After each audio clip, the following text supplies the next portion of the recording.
2030. Well, we're gonna tap the brake a bit because you're still moving. 2014. Oh well. Not as good as this morning. Yeah. Right, let's Tell you that take it go there. there. 40 metros 50.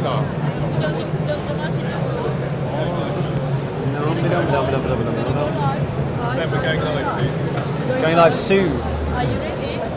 Kind of, yeah. Where are we going I think you guys should probably be a little bit of crowd control. I would like you to stand where you can see me.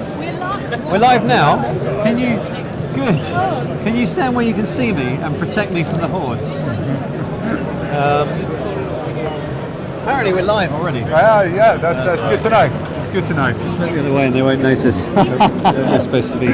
Stick your head, yeah. Shut your eyes, and then it means they're not there. So, is that we're live? Okay, cool. That's brilliant. That's good. Would you like a clap sync, Ben? People are piling into the YouTube channel already, I would imagine. All right, just one sec. Right, this is what should we call this? Take one.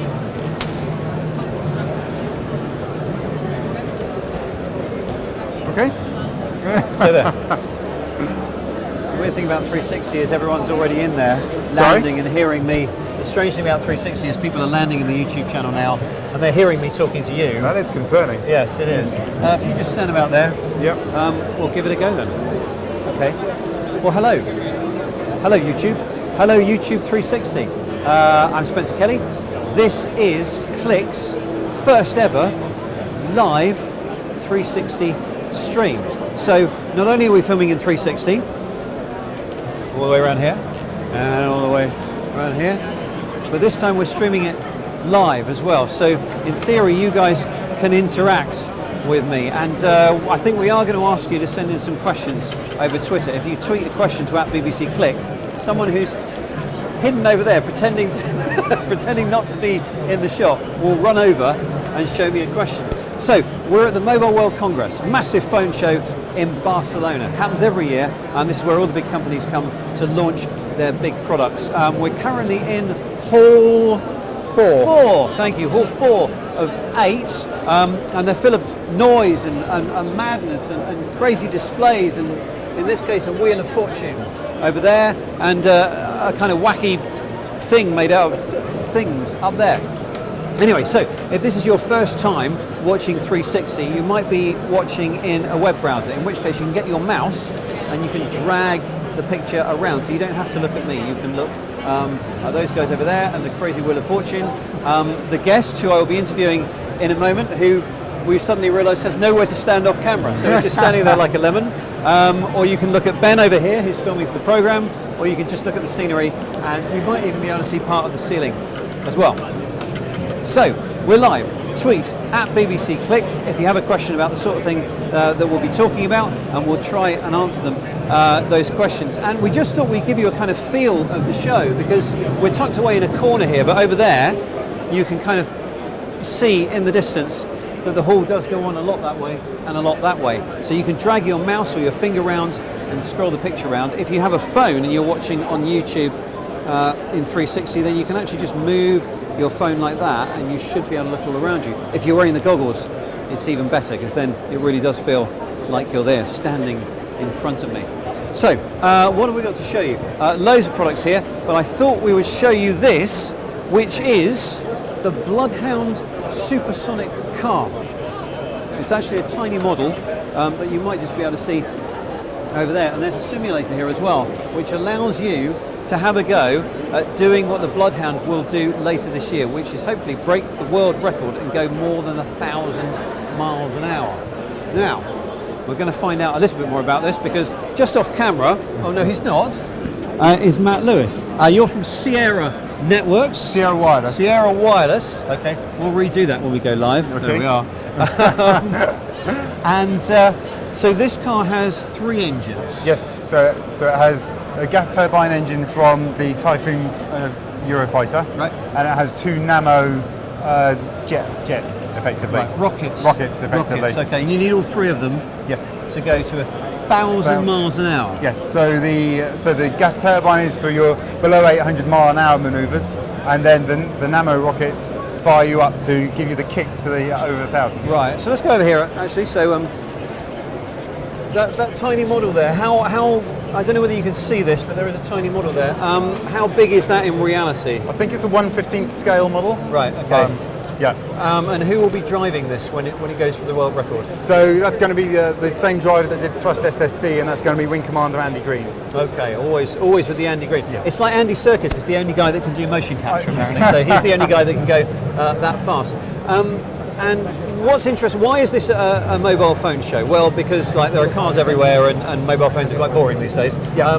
But also the telemetry on board is all relayed back to your base camp over the 4G network, over LTE. Yeah, so we at Sierra Wireless have installed an intelligent gateway in the fin of the car, because there's all the telemetry and all of the live feed video which is coming off the car and needs to get off it as quickly as it can. Right. That's to feed back to the people that want to see it at home, because part of the program is an educational side of it, where they're trying to encourage kids to get into all the STEM subjects, so science, Right, technology, engineering, and yeah. mathematics.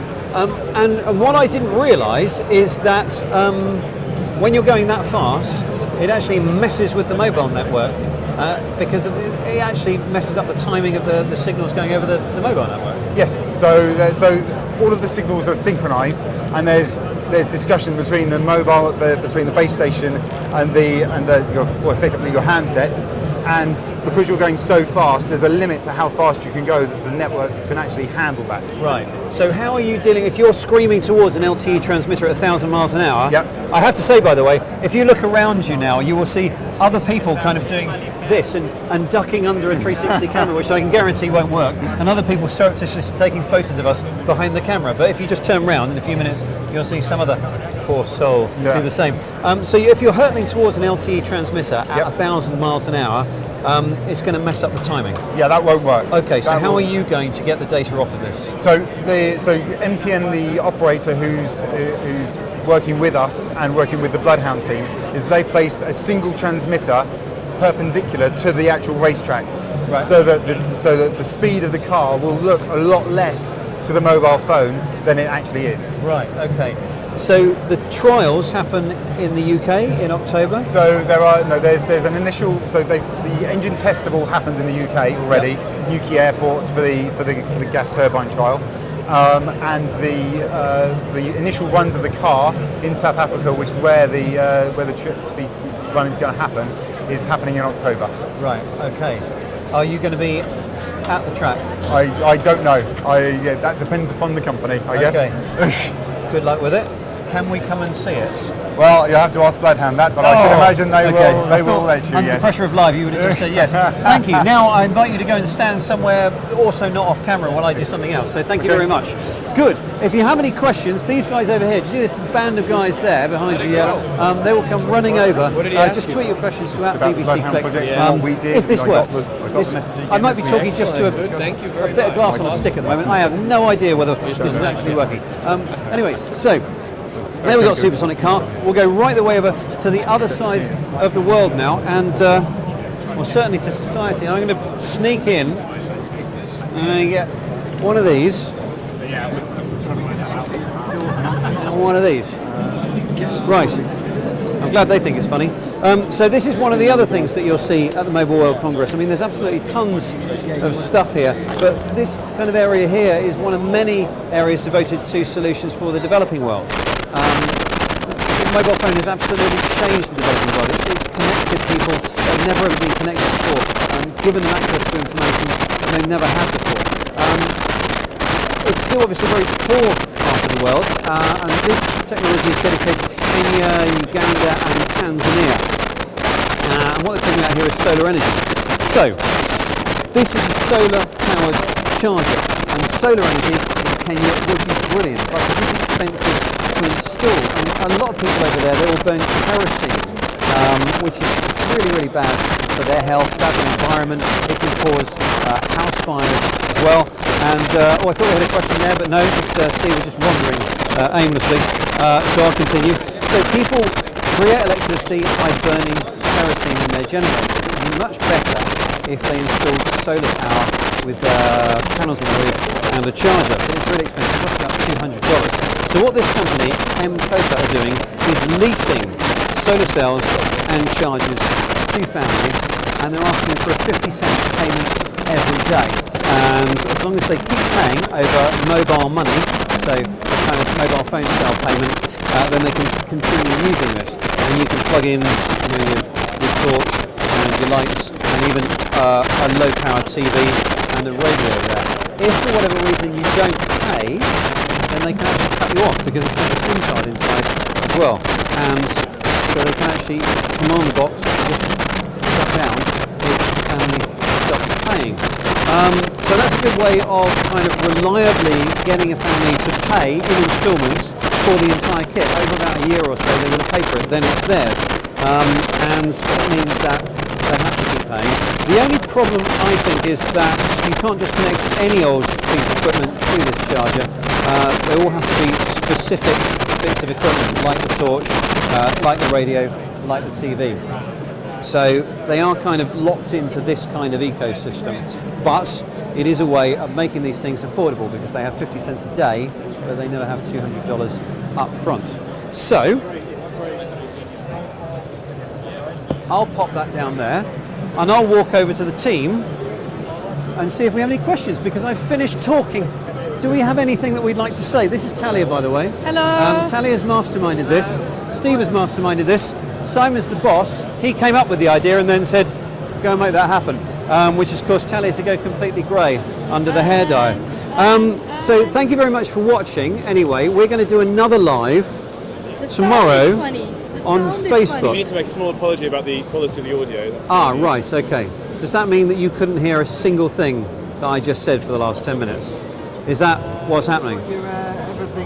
Yeah. No, I think it's just a bit crackly. Just a bit crackly. It would have been nice to know that beforehand. But there you go. You do have a Wheel of Fortune. Yeah.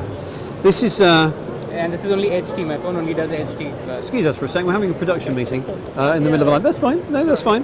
Carry on. This is, after all, they said don't worry about it. It's live, and what happens happens. So let's have a look. The sound is funny. Thank you, Simon Munns. That's more feedback than we wanted, really. But then I have to say, it does say the sound is funny, so that's what you said. Oh, by the way, if you're interested, we're using an Orah 360 camera at the moment, which I would show you, but we're using it. But it's 4 lenses, and we're using some sound boxes underneath to plug my radio mic into. I don't know whether you can see, but there's all this kind of Ethernet cable disappearing into the jungle there. Which is what you need. You need to plug the internet into a garden to get this to work. Anyway, I think that's it for our first live. I thought we looked quite prepared, actually. I'm signing off now. Okay. I did that at the beginning. I'm being instructed now to do a little thing about MWC. So hang on. Let me just summon up some genius. Everything that I said at the beginning, that's fine. Good. Well, thank you very much for watching. How do we terminate the feed? Okay, we're now going to ask London to terminate the feed.